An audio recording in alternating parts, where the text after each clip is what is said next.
The moral argument, part 4. If there is no God, objective moral values and duties do not exist. Premise 1. Premise 2, objective moral values and duties do exist. And so now let's look at an objection to this. Sociobiological account invalidates moral experience. What? What does that mean, sir? Well, here's what some people will say in an attempt to explain morality. Basically, this means morality as you experience it is an illusion. It's some people who subscribe to this view, which I'll call SBA, sociobiological account. They would say you think that it's morality, but it's really an illusion. It's not real. And so the idea is this. You think it's morality, but really what you think is morality is just the product of evolution and social conditioning. It's not true morality. It's just survival. That's all. So how do you respond to this? And the answer here is probably going to be just as complicated as the objection. But SBA, sociobiological account invalidates sociobiological account doesn't undermine the truth of moral beliefs. In other words, we could have genuine objective morality even if the sociobiological account is true. Maybe it's the case. Now, I don't believe what I'm going to tell you, but this is just for the sake of argument. Let's say that evolution and social conditioning are true. Could you still have objective morality? The answer is yes. Now, if morality was the result of evolution, which is impossible, and social conditioning, then it would be subjective. But what if God existed and evolution and social conditioning just helped us to perceive objective morality? That is, it could be the case, logically speaking, that there is a transcendent God who is the standard of moral perfection, and that evolution and social conditioning have helped us as a species to come to know God's standard. And it could be the case that even if SBA is true, that we could still have objective moral values and duties. Now, again, I don't believe that. I don't buy into evolutionary theory. But even if evolutionary theory was true, you could still have objective morality.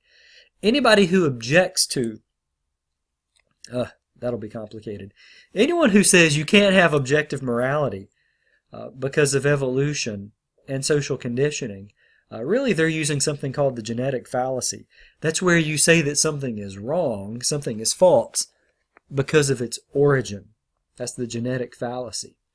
So SBA doesn't undermine the truth of moral beliefs. Let me say again, SBA is sociobiological account. So when you see SBA, that's what that stands for. Here's another way of looking at this. SBA itself actually turns out to be unreasonable. Anybody who wants to use the sociobiological account as an argument against morality, objective morality, they're going to find themselves in a pretty bad position. And here's the reason why. They're using bad logic. Number one, SBA assumes that atheism is true. This is a logical fallacy.